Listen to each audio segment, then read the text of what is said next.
Students, मैं पीयूष राजपूत और आपका अपना चैनल पीयूष कोचिंग क्लासेस। तो बच्चों, आज हम शुरू करने जा रहे हैं क्लास 10th का चैप्टर फर्स्ट रियल नंबर्स। तो इस चैप्टर में हम देखेंगे कि रियल नंबर्स क्या हैं, रियल नंबर हम कैसे कैसे दूसरे नंबर्स में डिवाइड कर पा रहे हैं, क्लासिफिकेशंस क्या है। फिर हम इस क्लास में देखेंगे यूक्लिड डिवीजन लेमा। क्लियर है इतनी बात? तो मैंने आपको बताया कि रियल नंबर, तो आप ध्यान, जैसे ही आपके दिमाग में आता है रियल नंबर, तो ये समझ लो जितने भी नंबर एग्जिस्ट करते हैं वो सभी रियल हैं। क्या है? यानी कि ऑल नंबर्स, ये दिमाग बनाना चाहिए कि ऑल नंबर्स दैट एग्जिस्ट, जितने भी नंबर एग्जिस्ट करते हैं बच्चों, वो सभी क्या हैं? हमारे रियल नंबर है। या फिर आप ऐसा भी कह सकते हैं a value that represents the quantity along the number line, यानी कि हम जिस भी क्वांटिटी को, जिस वैल्यू को हम क्या कर पा रहे हैं, रिप्रेजेंट कर पा रहे हैं किस पर? नंबर लाइन पर बच्चों, वो हमारे क्या होते हैं? Real number. तो रियल नंबर क्या हो? जो भी नंबर एग्जिस्ट कर रहा है वो सब रियल है। या फिर value that represents a quantity along the number line, यानी कि ऐसी वैल्यू जो किसी क्वांटिटी को रिप्रेजेंट कर रही है किस पर? नंबर लाइन पर, उसको हम बोल रहे हैं रियल नंबर्स। क्लियर है बात? अब रियल नंबर जैसे ही आता है तो हम इसको आर से डिनोट करते हैं। जहां भी आर लिखा हुआ समझ लो वो क्या है? Set of all real number. ठीक है बच्चों, कहीं लिखा होता है आर प्लस, तो इसका मतलब है set of all positive real numbers. Clear बात? और कहीं लिखा हुआ है आर माइनस, तो बच्चों इसका मतलब है set of all negative real numbers. Clear है बात इतनी? तो जितने भी नंबर एग्जिस्ट कर रहे हैं बच्चों, वो सब क्या हैं? रियल हैं। इसको हम डिवाइड करते हैं बच्चों दो पार्ट में। एक होता है हमारे पास रेशनल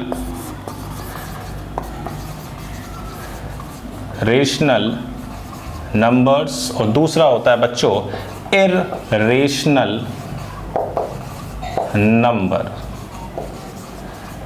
क्लियर है बात? रेशनल नंबर्स और रेशनल नंबर्स। अब देखो बच्चों, रेशनल क्या है? जिन नंबर्स को बच्चों हम p बाय q की फॉर्म में क्या कर सकते हैं? सिंपल रिप्रेजेंट कर सकते हैं, उसे हम क्या बोलते हैं? रेशनल। जैसे एग्जांपल 3/4, 2/5, ये सब कैसे हैं? आपके रेशनल नंबर है। इर्रेशनल नंबर क्या होते हैं? जैसे हमारा पाई हो सकता है, जैसे √3 हो सकता है, जैसे √8 हो सकता है, जैसे √16 बिल्कुल नहीं, क्योंकि इसका स्क्वायर रूट तो 4 है, ये तो रेशनल हुआ। क्लियर है बात इतनी? और रेशनल नंबर्स को बच्चों हम रिप्रेजेंट करते हैं किससे? q से। जहाँ कहीं भी आपको q लिखा हुआ दिखाई देगा, समझ लो वो क्या है? Rational number. अब बच्चों, रेशनल नंबर को हम फर्दर दो पार्ट में फिर डिवाइड कर देते हैं। एक होता है बच्चों हमारा क्या? फ्रैक्शनल, और एक हमारा होता है इंटीजर। तो रेशनल नंबर का क्या होगा? एक फ्रैक्शनल, और दूसरा होता है बच्चों इंटीजर्स। क्लियर है बात इतनी? तो एक हो गया फ्रैक्शनल नंबर और एक इंटीजर। फ्रैक्शनल आपको पता ही है, जो डेसिमल, जैसे कि भाई 3/4, 5/7, ये सब कैसे हैं बच्चों? फ्रैक्शनल हैं। इंटीजर को हम दिमाग में याद रखोगे, बिल्कुल z से रिप्रेजेंट करते हैं। z क्या होता है? Set of all integers.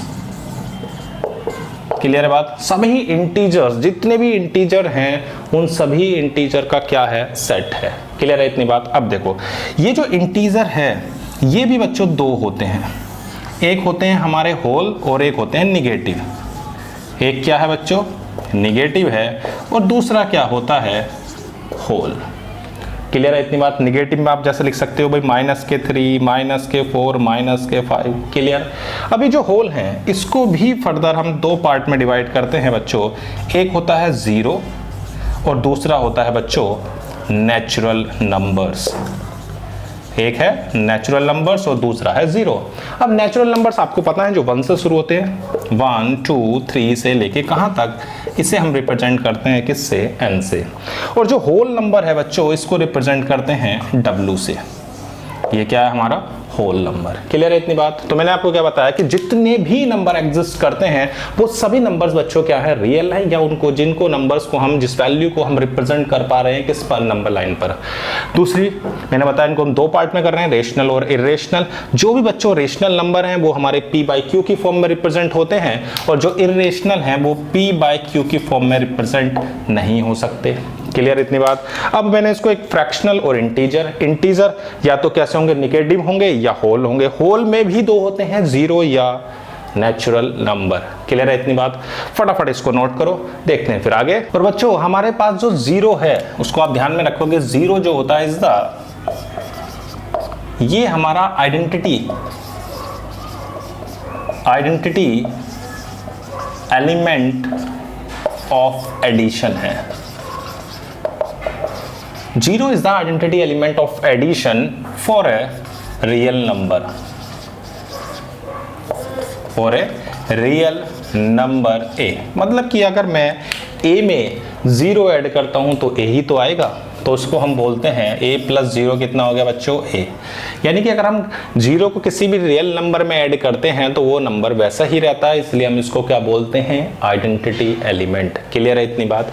अब अगर आपके पास क्या है 1, तो 1 जो होता है वह is the identity element of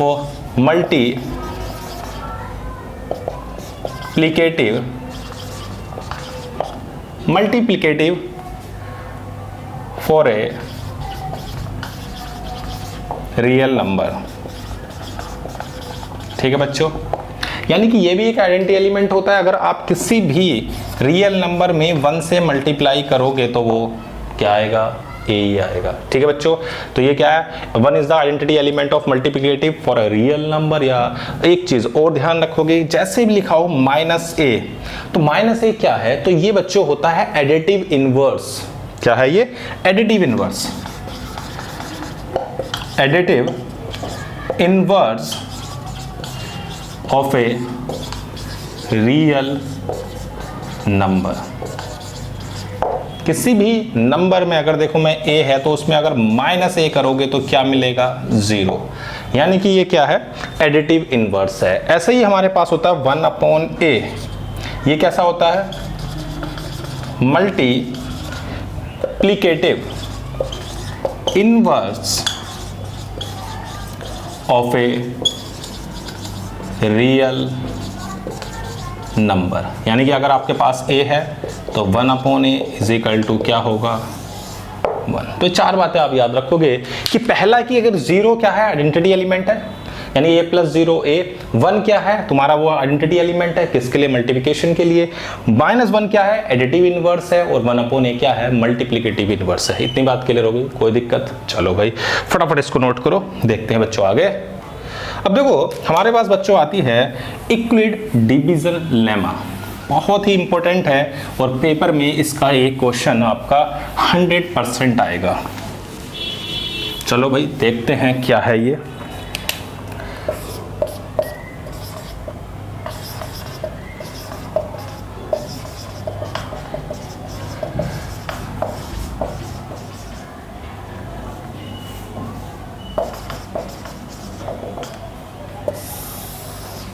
Euclid's division lemma ये क्या कहती है, अगर मान लो आपके पास 2 या 2 से ज्यादा पॉजिटिव इंटीजर हैं, क्या है, for a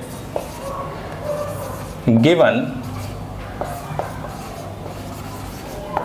positive integers a and b।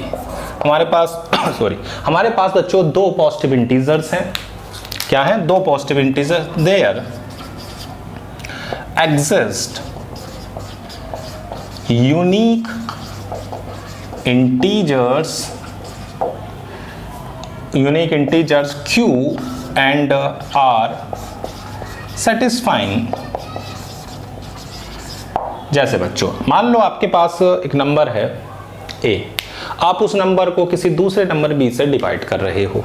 जैसे मैंने किया a को किससे डिवाइड किया, b से। कितनी बार किया, q, और उसमें क्या बच गया, r रिमाइंडर। यानी हमने क्या करा, a और b को रिप्रेजेंट कर दिया। क्या कर दिया, for a given positive integers a and b there exist unique integer q और r सेटिस्फाइंग। यानी जो r है बच्चों वो हमेशा 0 से तो बड़ा होगा, लेकिन इस किससे, जिस b से क्या होगा, छोटा होगा। एग्जाम्पल मैं आपको समझा दूं, बहुत आसान है, कोई घबराने वाली बात नहीं। जैसे कि मान लो आपके पास एक नंबर है 18 और दूसरा नंबर है बच्चों आपके पास 5। क्लियर है। आप 18 को 5 से लो, 18 को डिवाइड कर रहे हो किससे, 5 से। तो मैं 18 को लिखना चाह रहा हूँ, तो कितना आता है, 5 इंटू 3। भाई ऐसे तो डिवाइड करोगे, भाई 5 से आप डिवाइड कर रहे हो तो कितना होगा, 5 3 सा 15। कितना रिमाइंडर बचा बच्चों, 3। क्लियर है। तो आप ऐसे तो लिखोगे 18 is equal to 5 into 3 plus 3। Clear हुआ। तो ये देखो यहां से a is equal to B Q, Q हमारा होता है क्वोशेंट, ठीक है बच्चों। और जो ये है ये हमारा क्या होता है, तो रिमाइंडर। अब ये जो रिमाइंडर आया बच्चों, ये 3 देखो इससे क्या है, छोटा ही है। तो जो रिमाइंडर होगा वो उस नंबर से छोटा होगा जिस नंबर से आप क्या कर रहे हैं, डिवाइड कर रहे हैं। या तो 0 होगा या उससे छोटा होगा। जैसे एग्जांपल और देख लेते हैं। मान लो 72 है और इसको मैं डिवाइड कर रहा हूं किससे, 8 से। तो मैं क्या लिखूंगा, 72 is equal to 8 into 9 plus 0। तो इसका रिमाइंडर क्या हुआ बच्चों, 0। तो ये लैमिना यही कहती है कि हम दो नंबर को क्या कर पा रहे हैं, एक नंबर को दूसरे नंबर की फॉर्म में रिप्रेजेंट कर पा रहे हैं। क्लियर है इतनी बात। यानी कि for a given positive integers a and b there exist a unique integer q and r satisfying. यानी कि q और r जो है वो यूनिक होंगे, जो उसको क्या कर रहे होंगे, सेटिस्फाई कर रहे होंगे। इतनी बात क्लियर है, कोई दिक्कत वाली बात। फटाफट इसको नोट करो। अब देखते हैं कि बच्चों इसकी हेल्प से हम कैसे HCF निकाल सकते हैं। फटाफट लिखें बच्चों। देखते हैं कि अब इक्विलिब्रियम डिवीजन लेमा से हम कैसे HCF निकाल सकते हैं। HCF तो आपको पता ही है क्या होता है। HCF होता है हाईएस्ट कॉमन फैक्टर। यानी कि अगर मेरे पास दो नंबर हैं, जैसे मैं आपको अपने छोटी क्लास में निकाला भी है HCF, जैसे मेरे पास एक 15 ले लिया और एक 45 ले लिया, ठीक है बच्चों। यानी कि इसके फैक्टर आप करते थे, याद करो, 15 की करते थे 3 इंटू 5, 45 के कैसे करते थे, 3 इंटू 3 इंटू 5 ऐसे करते थे। फिर इन दोनों में से जो कॉमन होता था उसे आप ले लेते थे, ये और ये, 3 और 5, तो ये क्या आ गया, 15। तो ये नंबर ये बताता है कि ये सबसे बड़ा नंबर है जो इन दोनों को डिवाइड कर सकता है। यानी कि हाईएस्ट कॉमन फैक्टर, यानी जिस नंबर से हम क्या कर सकते हो, सबसे बड़ा नंबर होता है जिससे हम उन दोनों नंबर को क्या कर सकते हैं, डिवाइड। अब बच्चों हम HCF को किससे निकालना चाह रहे हैं, इक्विलिब्रियम डिवीजन से।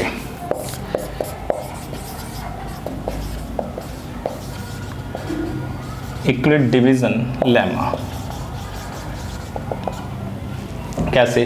तो बच्चों हम क्या करते हैं, कोई भी अगर नंबर हमें दिया हुआ है a मान लो, तो हम ऐसे कभी लिखा था a is equal to B Q plus r, ये हमने करा। अब अगर बच्चों r हमारा क्या आ गया, 0, तो यही हमारा HCF हो जाता है। यही क्या हो जाएगा, HCF।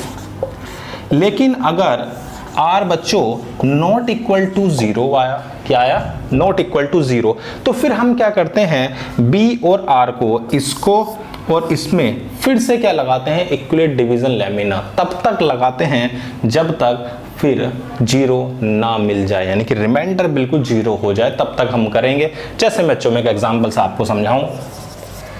मान लो हमारे पास है 15 और 108, ये है हमारे पास, सपोज करो, ठीक है बच्चों। करते हैं तो एक 108 को आप डिवाइड कर रहे हो 15 से, तो कितनी बार जाएगा, तो चलो भाई देख लेते हैं।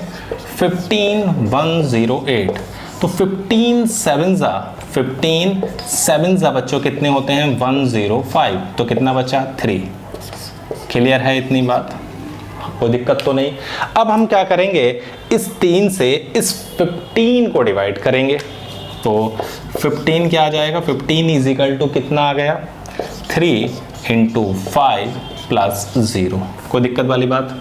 तो ये जो आया है आपका, यही बच्चों आपका क्या होगा, HCF होगा। यानी कि हमें तब तक डिवाइड करते रहना है जब तक कि हमारा रिमाइंडर 0 ना आ जाए। नहीं तो आप दूसरा मेथड आपने बचपन में किया है उसको भी देख लो। 3 × 5 108 इज इक्वल टू, आप इसके फैक्टर कर सकते हैं बच्चों 2 2 5 10 24 27 9 3 और 3, तो ये हो गया 2 × 2 3 × 3 × 3। अब आप देखोगे तो आपको सिर्फ एक ही कॉमन नज़र आ रहा है और वही बच्चों आपका क्या है, HCF है। तो क्लियर होगी इतनी बात। मैंने आपको अभी तक 3 बातें बताई। पहली बात मैंने बच्चों क्या बताई कि रियल नंबर क्या है, तो जो भी नंबर एग्जिस्ट करते हैं बच्चों वो सभी रियल हैं, या जिन वैल्यूज़ को जो किसी फिजिकल किसी भी क्वांटिटी को रिप्रेजेंट कर रही हैं किस पर, नंबर लाइन पर, उस नंबर लाइन पर जो नंबर होने वाली वैल्यूज़ को हम बोल रहे हैं रियल नंबर। तो रियल नंबर दिमाग में सुनते ही आना चाहिए, जो भी नंबर एग्जिस्ट होते हैं सब रियल हैं। फिर हमने उसको 2 पार्ट में तोड़ा, रेशनल और इरेशनल। रेशनल नंबर वो होते हैं जो P/Q की फॉर्म में रिप्रेजेंट हो सके, और जो नहीं हो पा रहे हैं वो इरेशनल है। फिर रेशनल नंबर को बच्चों हमने 2 पार्ट में और ब्रेक किया, फ्रैक्शनल और इंटीजर। इंटीजर को फिर हमने देखा जो इंटीजर है उसको नेगेटिव में तोड़ा और होल नंबर में करा, होल नंबर को 0 और नेचुरल नंबर में। इतनी बात समझ में आई। चलो भाई, फिर मैंने आपको बताया इक्वलिट डिवीजन लेमा क्या है, कि यानी कि हमारे पास एक ए था और एक बी था, तो हम क्या कर पा रहे हैं, एक नंबर को दूसरे नंबर की फॉर्म में रिप्रेजेंट कर रहे हैं जिन्हें Q और R जो है यूनिक सेटिस्फाइड कर रहे हैं इंटीजर। क्लियर है इतनी बात। फिर मैं बताया HCF कब निकालना है। HCF आप उससे निकाल सकते हो जब तक कि आपका रिमाइंडर 0 नहीं आता, आप इस तरह से इक्वलिट डिवीजन लेमिना को लगाते रहोगे और जैसे ही 0 आ जाएगा समझ लेना कि वही आपका रिमाइंडर है। फटाफट इसे नोट करो बच्चों। अब करते हैं हमारी एक्सरसाइज 1.1। तो बच्चों फर्स्ट क्वेश्चन हमें दिया हुआ है, इसके अंदर हमें क्या करना है, HCF फाइंड करना है। किसकी हेल्प से, इक्वलिट डिवीजन लेमिना। क्लियर है बात। चलो भाई शुरू करते हैं पहला क्वेश्चन। तो आपको बच्चों 2 2 5 इसको डिवाइड करना है किससे, 135 से। ठीक है बच्चों, कितनी बार जाता है, 2 2 5 को हम डिवाइड कर रहे हैं 135 से, तो कितनी बार, 1 1 3 5, कितना बचा, 0 9। तो ऐसा लिख सकते हैं 135 × 1 + 90। अब बच्चों हम 90 से हम किसको डिवाइड करेंगे, 135 को, तो एक ही बार जाएगा, 90 1 × 90, क्या बचेगा, 45। अब 45 से किसको डिवाइड करेंगे, 90, तो कितनी बार गया, 2। तो यही बच्चों इसका क्या हो गया, HCF। क्लियर है इतनी बात। चलो भाई अब देखो सेकंड क्वेश्चन हमारे पास क्या है, 38220 196। चलो भाई डिवाइड करते हैं 196 से 38220 को, तो 1 बार जाएगा, कितनी बार, 196। 12 में से 6 गए, कितना बचेगा, 6। यहाँ कितना हो गया बच्चों, 7। तो 17 में से अगर 9 जाएंगे तो क्या बचेगा, 8, और यहाँ कितना हो गया बच्चों, 2 में से बन गए 1, कितना आ गया। क्लियर बात, कोई दिक्कत। अब डिवाइड करके देखते हैं कितनी बार जाता है। तो बच्चों इसको अब डिवाइड करते हैं, देख लेते हैं कितनी बार जाता है। 196 × 6, 6 6 36, 9 6 54, 54 और 3 कितना हो जाएगा, 54 और 3 7। ये चलो भाई और ज़्यादा लेते हैं इसको, 9 6 बच्चों कितने होते हैं, 54, 9 9 81, 81 और 5 86, 9 और 8 7। तो कितनी बार जा रहा है बच्चों ये, 9। तो 1 7 6 4, क्या बचा, 12 में से 4 गए, कितना बचेगा बच्चों, 8। यहाँ हो गया 5 में से 6 15 में से 6 गए तो कितना बचेगा, 9। उसका आगे कुछ है ही नहीं, और फिर हमने ले लिया 0। क्लियर है। अब ये कितनी बार जा सकता है, तो 196 × 5, 5 6 30, 5 9 45, 45 और 3 48, और ये पूरा क्या बार चला गया।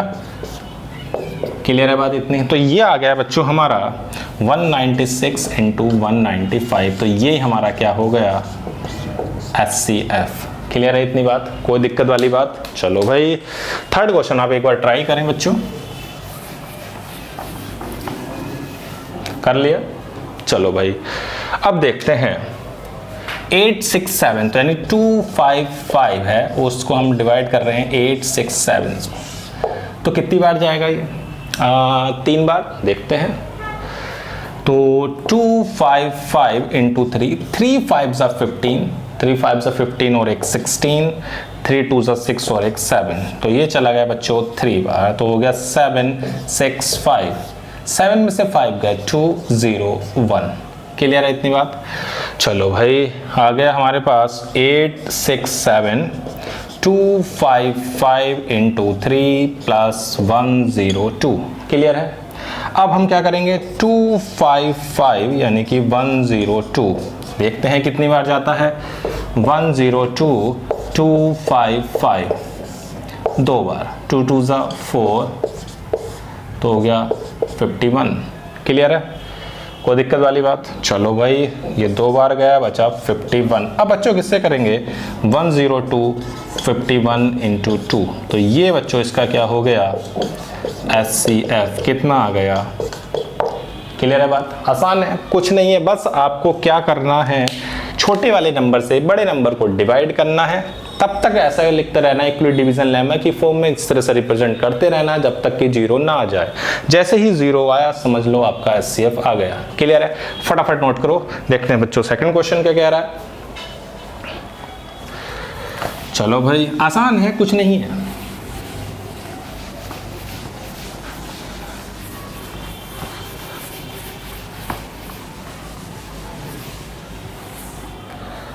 सेकंड क्वेश्चन हमारे पास है कि बच्चों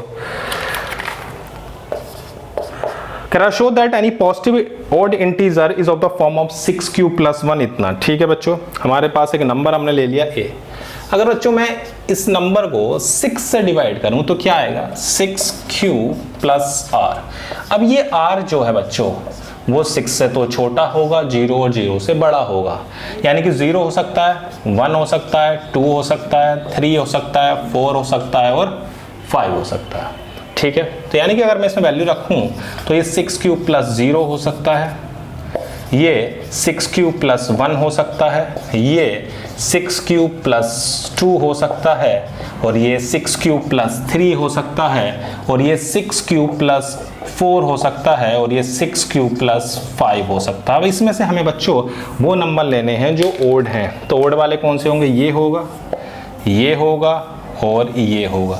ये तीनों ही बच्चों हमारे क्या हैं? ओड हैं। क्लियर है बात की? अगर हम किसी भी नंबर को 6 से डिवाइड करेंगे तो रिमाइंडर या तो 0 1 2 3 4 और 5 यही मिलना है। क्लियर है? चलो भाई देखते हैं क्वेश्चन नंबर 3 क्या कह रहा है।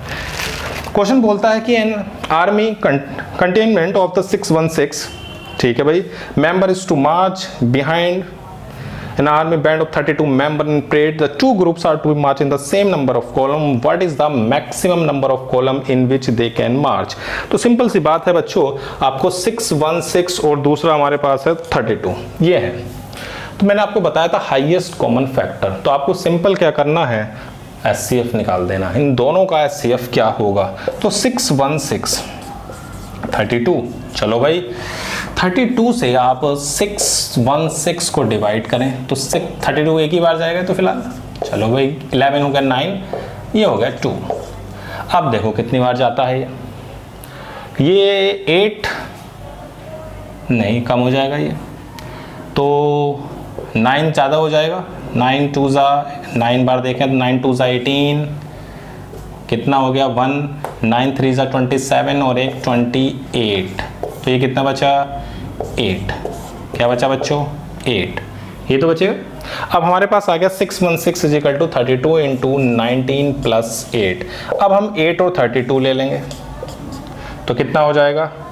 और ये हो जाएगा 8 × 4। तो हमारे पास जो 8 है इसका SCF हो गया। क्लियर है इतनी बात? कोई दिक्कत? चलो भाई क्वेश्चन नंबर 4। क्वेश्चन 4 कह रहा है यूजिंग EDL, ठीक है, show that the square of any positive integer is either form of 3m + 1 और where m is an integer. चलो भाई अगर बच्चों मान लो मैं किसी भी नंबर को 3 से डिवाइड करता हूं, कितने से बच्चों? 3 से।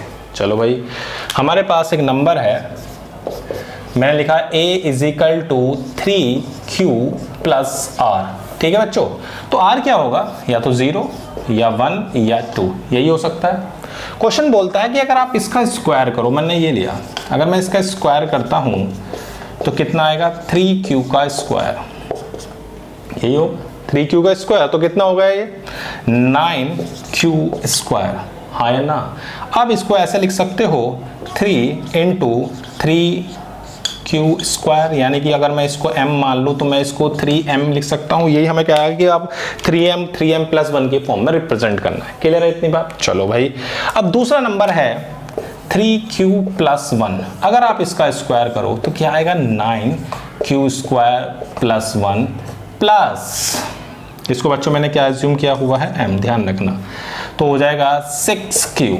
इन दोनों में से बच्चों आप 3 कॉमन ले सकते हो, तो कितना आएगा, 3q square plus 2q plus 1, और इसको बच्चों क्या मान लो, m, तो क्या आ गया 3m प्लस 1। क्लियर है बात इतनी? चलो भाई, अब उसको ले लेते हैं, किसको, 3q प्लस 2 का स्क्वायर, तो कितना आएगा 9q स्क्वायर प्लस 4 प्लस 2 2 ज़ा 4 3 ज़ा 12q, ये आ गया इसमें और इसमें, और इसको ऐसे लिख लो 9q square plus 3 plus 12q plus 1, और इसमें से क्या कॉमन ले लो, 3, तो 3q square plus 1 4q plus ये, और इसको मान लेते हैं m, तो हमारा ये भी किसकी फॉर्म में आ गया बच्चों, 3m प्लस 1।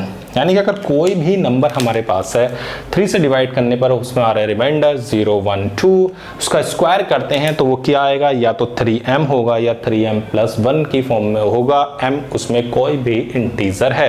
क्लियर इतनी बात? फटाफट नोट करो, क्वेश्चन नंबर 5 देखते हैं। तो क्वेश्चन नंबर बच्चों 5 की अगर बात करें तो 5 में आपको क्या करना है, क्यूब कराना है। क्या करना है, क्यूब। चलो भाई देखते हैं उसमें हम क्यूब क्या आता है, कि आपके पास 3q, आपके पास कह रहा है using equal division lemma to show that cube of any positive integer the form of 9m plus 1 और 9m प्लस 8, ये आपके पास है। चलो भाई, हमारे पास किस किस की फॉर्म में लाना है, क्वेश्चन नंबर 5 हमें लाना है 9m प्लस 1 और 9m प्लस 8। अब देखो हमारे पास अगर n क्या हो सकता है, अभी थोड़ी देर पहले आपने देखा था, या तो 3q होगा, 3q प्लस 1 होगा, या 3q प्लस 2 होगा, यही थे अभी मैंने आपको बताया। अब बच्चों इनका हमें क्या करना है, क्यूब करना है। चलो भाई क्यूब करते हैं। अगर 3q का स्क्वायर करें तो क्या आएगा, कितना आएगा बच्चों, क्यूब करना है तो कितना आएगा 27q। क्या आप इसको 9 3q लिख सकते हो, कोई दिक्कत तो नहीं ना, 9 3 = 27, और इसको बच्चों मैं क्या ले लूं, m, तो क्या आ गया 9m, आ गया इसी की फॉर्म में। क्लियर है? चलो भाई दूसरा देखते हैं 3q प्लस 1q। तो a³ प्लस b³ का फॉर्मूला आपको बच्चों याद है, एक बार और देख लेते हैं, a³ plus b³ plus 3a² b plus 3ab square. Clear है? चलो भाई क्यूब किया तो 27q प्लस 1। क्लियर? अगला 3a², इसका स्क्वायर क्या होगा 9, तो फिर से आएगा 27q स्क्वायर और 9q। क्लियर है इतनी बात? अब देखो इसमें से 9 कॉमन ले लो, तो 3q स्क्वायर एंड q, सही है। 9 3 = 27, 9 3 = 27, 9 इंटू q। अब इसको बच्चों अगर आप m लेते हो तो ये भी किसकी फॉर्म में आ गया, 9m प्लस 1। क्लियर है? अब हमारे पास आता है तीसरा नंबर, इसको भी देखते हैं, 3q प्लस 2 की क्यूब, तो कितना होगा 27q प्लस 8। अब 3a² कितना होगा, इसका स्क्वायर लिख लेते हैं, 3q का स्क्वायर इंटू 2 और 3q इंटू 2 का स्क्वायर। क्लियर है? तो 27q 8, 3 का स्क्वायर 9, 2 ज़ा 18, 3 ज़ा 54, 2 का स्क्वायर 4, 3 ज़ा 12, 3 ज़ा 36। अब देखो बच्चों, इसमें से क्या आप 9 कॉमन ले सकते हो? हाँ जी, बिल्कुल ले सकते हैं। तो 9 3 ज़ा 27, 9 6 ज़ा 54, 9 4 ज़ा 36। इसको बच्चों आप m मान लो तो आ गया 9m प्लस 8। क्लियर है बात इतनी? कोई दिक्कत? तो उसने बोला था कि अगर आप क्या कर रहे हैं, क्यूब कर रहे हैं, तो क्यूब करने पर वो किसकी फॉर्म में रिप्रेजेंट होंगे? 9m, 9m प्लस 1 और 9m प्लस 8। क्लियर है इतनी बात? तो बच्चों इस क्लास में हमने रियल नंबर्स देखे, इक्विलेट डिवीजन लेमा देखी, उसकी हेल्प से एचसीएफ निकालना देखा और एक एक्सरसाइज अपनी 1.1 कंप्लीट कर ली। तो बच्चों इस क्लास में इतना ही। Thank you.